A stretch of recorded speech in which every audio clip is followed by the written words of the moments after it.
कल हम लोग देखे थे रियल लाइफ में कहाँ पे ट्रिग्नोमेट्री का यूज होता है।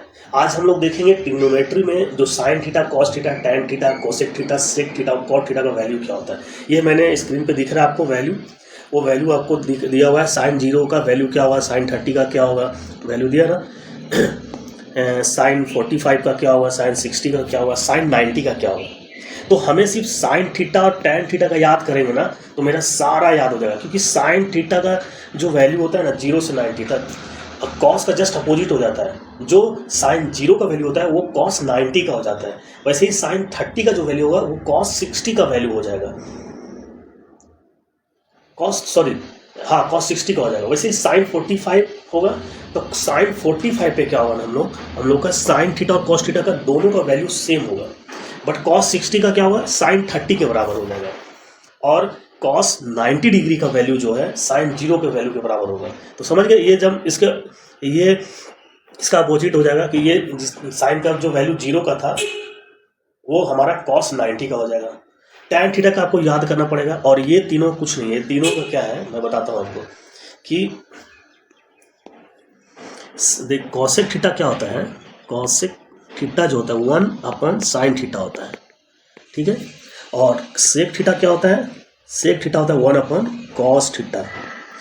वैसे ही कॉट थीटा क्या होता है, cot theta equal to 1 tan theta. तो जो भी वैल्यू साइन का होगा ना, अगर साइन 0 का वैल्यू हमारा 0 है तो कॉस 0 का क्या होगा 1/0। इसलिए कॉसेक में देखिए क्या है, नोट डिफाइंड है ना। तो ये तीनों फार्मूला याद रहेगा तो आपको कोसेक थीटा और सेक थीटा और कॉट थीटा का वैल्यू याद हो जाएगा। समझ गए कि क्या है। देखिए साइन थीटा और कॉस थीटा याद कर लिए हम लोग, साइन थीटा और टैन थीटा का वैल्यू याद हो गया ना, तो कॉस थीटा अपने आप हो जाएगा, क्योंकि साइन का जस्ट अपोजिट होगा। जो साइन का 0 डिग्री का वैल्यू होगा वो कॉस 90 का हो जाएगा, जो साइन का 60 का होगा वो कॉस 30 का हो जाएगा। मतलब साइन थीटा का जब हम वैल्यू इधर से ऐसे जा रहे हैं, 0 से 1 हो रहा है, तो कॉस का जस्ट अपोजिट होगा, 1 से 0 होगा।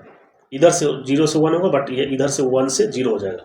टैन थीटा याद कर लीजिए, तो ये और ये याद किए तो हमारा ये भी हो गया और ये तीनों हो गया। ये तीनों क्या है, कॉसेक का रेसिप्रोकल है।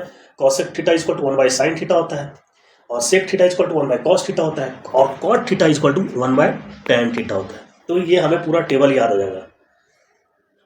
इस टेबल का हम लोग कहाँ यूज़ करेंगे, जब प्रॉब्लम सॉल्व करेंगे, क्वेश्चंस देखेंगे तो उसमें यूज़ होगा, ठीक है। अभी हम लोग क्या देखेंगे अब, और जहाँ एक जगह पे आपको ये भी याद करना है कि 45 डिग्री पे जो है ना हमारा साइन थीटा और कॉस थीटा का सेम वैल्यू हो जाएगा, ठीक है। ये आपको याद ही करना पड़ेगा। मतलब साइन थीटा टैन थीटा याद हो गया ना, हमारा cos, cosec theta, sec theta और कॉट थीटा सब याद हो जाएगा, ठीक है। साइन क्या होता है, आप देखे होंगे कि 0 से जब हम 90 की तरफ जा रहे हैं तो साइन थीटा का वैल्यू बढ़ रहा है, 0 से लेके 1 तक आ गया।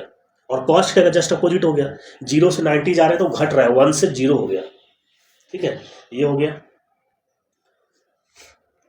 अभी ये याद करना है अपने को, स्क्रीन शॉट निकाल के रख लीजिए और याद कर लीजिए। अभी हम लोग देखेंगे साइन थीटा, कॉस थीटा और टैन थीटा का फॉर्मूला। एक ट्रायंगल बना लेते हैं हम लोग पहले, ABC, और ये एंगल दे देते हैं हम लोग थीटा, ठीक है। इसको आप परपेंडिकुलर भी P भी बोल सकते हैं, और इसको बेस B और H। ये क्यों किए हम लोग देखेंगे फार्मूला में।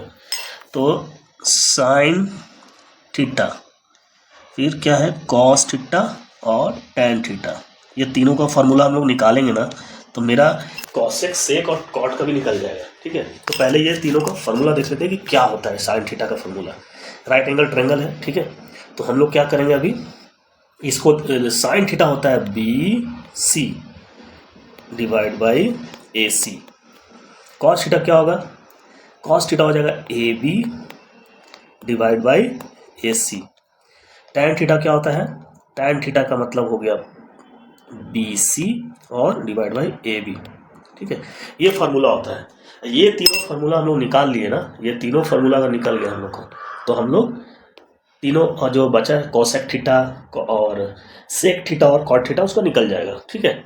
अब इसको क्या करते हैं हम लोग, नाम दे देते हैं। BC क्या है अपने को, P परपेंडिकुलर है, AC क्या है H, ये क्या है AB बेस B और H हाइपोटेन्यूज, ठीक है। और इसको क्या बोल देंगे हम लोग, BC मतलब P और अपॉन B, ये होता है फार्मूला। ये फार्मूला से हम लोग रियल लाइफ जो प्रॉब्लम होता है या जो भी क्वेश्चन सोल्व करेंगे कि हाइट पे एक बिल्डिंग है, बिल्डिंग का हाइट निकालना है, जो ऑब्जर्वर है, जो लड़का है देख रहा है ऊपर बिल्डिंग के ऊपर जो झंडा लगा है, तो वो हाइट, या बिल्डिंग का टॉप पे दिख रहा है तो उसका हाइट निकालना है या एंगल निकालना है। तो ये 3 फार्मूला मेन है, जिसको हम लोग याद कर लेंगे तो हमारा सारा प्रॉब्लम सॉल्व हो जाएगा। फिर हम नेक्स्ट चैप्टर में देखेंगे, क्वेश्चन देखेंगे तो आपको ज़्यादा क्लियर हो जाएगा अच्छे से। ठीक है, आप इसको कैसे भी याद कर सकते हैं, PH, BH, P और B। ठीक है, इसको बोलते हैं परपेंडिकुलर, ये परपेंडिकुलर हो गया, बेस हो गया, हाइपोटेन्यूज हो गया। ठीक है, P क्या हो गया, perpendicular, perpendicular, perpendicular, perpendicular. B क्या हो गया, बेस, और H क्या हो गया, हाइपोटेन्यूज, हाइपोटेन्यूज, हाइपोटेन्यूज। ठीक है, ये 3 हो गया। इससे हमारा तीनों फार्मूला निकल गया और हम लोग ये याद करेंगे तो हमें आगे क्वेश्चन में काम आएगा। हम लोग क्वेश्चन देखेंगे अभी नेक्स्ट चैप्टर में, नेक्स्ट वीडियो में देखेंगे अपना। ठीक है, अब बी को ना कुछ लोग बोल देता है कि बी जो साइड है, साइड जो है इसका opposite side, opposite to the angle C. ये भी कहीं कहीं आपको क्वेश्चन में मिलेगा, ये सी एंगल है ना, इसके अपोजिट में है। या ये भी लिख सकते हैं कि ये जो है साइड जो है adjacent to the angle A के एडजेसेंट है, इसलिए। तो ऐसा क्वेश्चन में मिलेगा हम लोग को, तो घबराना नहीं है, बस ये याद रखना है। ये ऐसा क्वेश्चन, इससे बहुत सारे क्वेश्चन बनेगा, कहीं ये लिखा रहेगा